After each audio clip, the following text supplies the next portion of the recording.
hecho, el presidente Zelensky, el presidente ucraniano, aseguraba que esta noche podría haber sido el fin de Ucrania y de Europa. Todo esto por esta conmoción que había en el mundo por lo que estaba ocurriendo en esta planta, que como tú bien señalas, según las autoridades no hay peligro de filtración, la radiación se mantiene a un nivel normal. Hay antecedentes también de que se estaría ya operando con normalidad esta planta, que está ahora bajo control ruso tras estos ataques y bombardeos que se registraron el día de ayer y que además generaron la condena internacional. El primer ministro Boris Johnson calificaba estos hechos como horrorosos. También se sumaban a él el primer ministro de Canadá, Justin Trudeau, que también había condenado esto porque revive el temor de que se registre un accidente nuclear por los bombardeos y así revivir todo lo que ocurrió en 1986 con Chernobyl, también en Ucrania, en el río Pripyat.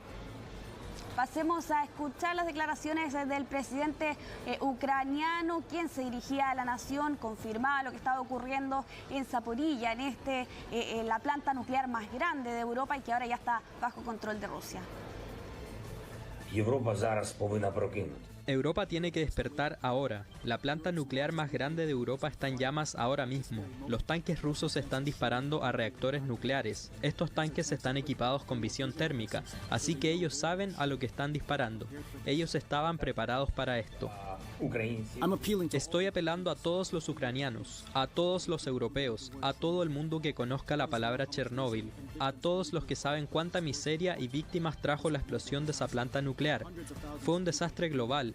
Rusia quiere que eso se repita y ya lo está repitiendo, pero ahora es 6 veces más grande. Bueno,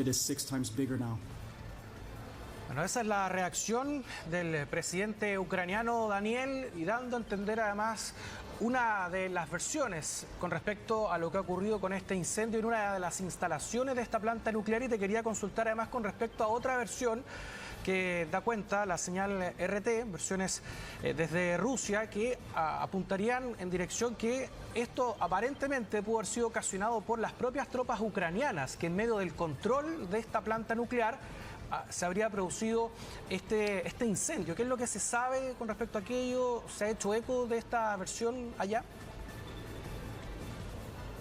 Sí, recordemos que RT es un medio que suele replicar la información oficial que entregan las autoridades gubernamentales rusas, no es un medio independiente, y es importante por lo tanto mantener ese factor. Las autoridades rusas culparon inmediatamente a los ucranianos de haber provocado el incendio.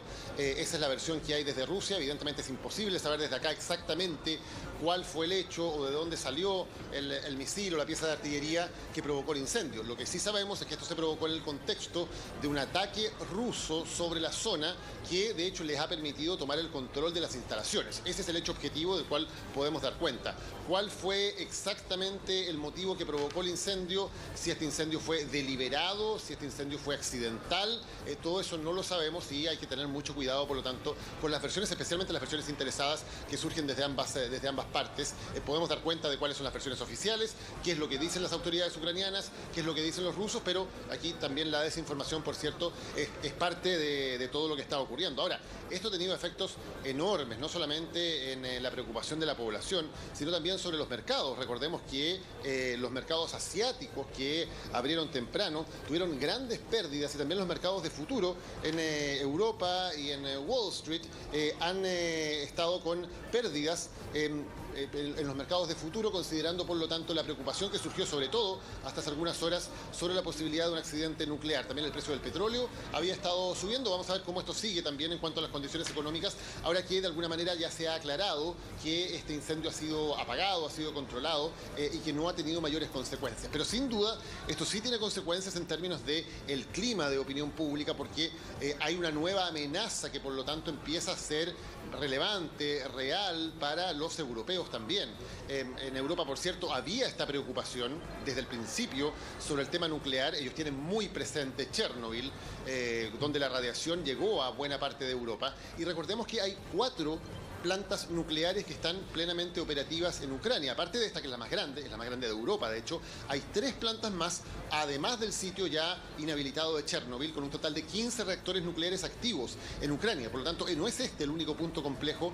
Ya había estado la preocupación cuando las tropas rusas tomaron Chernobyl. Ustedes recuerdan, en las primeras horas de la invasión, Chernobyl está ubicado al norte de Kiev, en la zona centro-norte del país. Por ahí entraron las tropas y tomaron inmediatamente Chernobyl después de una batalla. Ahora está ocurriendo lo mismo en el sur, donde también avanzan las tropas rusas. Pues bien, hay 3 plantas nucleares más que todavía van a estar bajo disputa de alguna manera, porque las tropas rusas van avanzando, van tomando posesión de las principales zonas estratégicas, y claro, ¿qué más estratégico para un país que las plantas nucleares? Es evidentemente un lugar que tiene un interés militar, que tiene un objetivo importante. Sabemos también que ha habido varios sectores en el sur de Ucrania, cerca por lo tanto de esta planta nuclear, donde los rusos están comenzando a asediar ciudades y están comenzando a cortar suministros básicos, entre ellos el suministro básico de electricidad. Una de las formas en las cuales Ucrania consigue su electricidad es a través de estas plantas nucleares. Habrá que ver también qué es lo que hace Rusia con las plantas, si va a permitir que sigan funcionando, que sigan proporcionando electricidad para Ucrania, porque en el momento en que ellos controlan las plantas, también controlan de alguna manera la llave de la electricidad, y de si esa electricidad es provista o no para el uso tanto civil como militar de los ucranianos. Así que esa es la razón por la cual cuando Rusia se acerca a un lugar donde hay una planta nuclear, uno de sus objetivos es atacar la planta. Eso produce una batalla, produce un combate en los alrededores, y ahí haya o no intención, un combate en los alrededores de una planta nuclear, creo que no es necesario explicar que es un gigantesco peligro. Ya ha ocurrido entonces aquí, y hay 3 plantas nucleares también en las cuales podrían darse situaciones similares.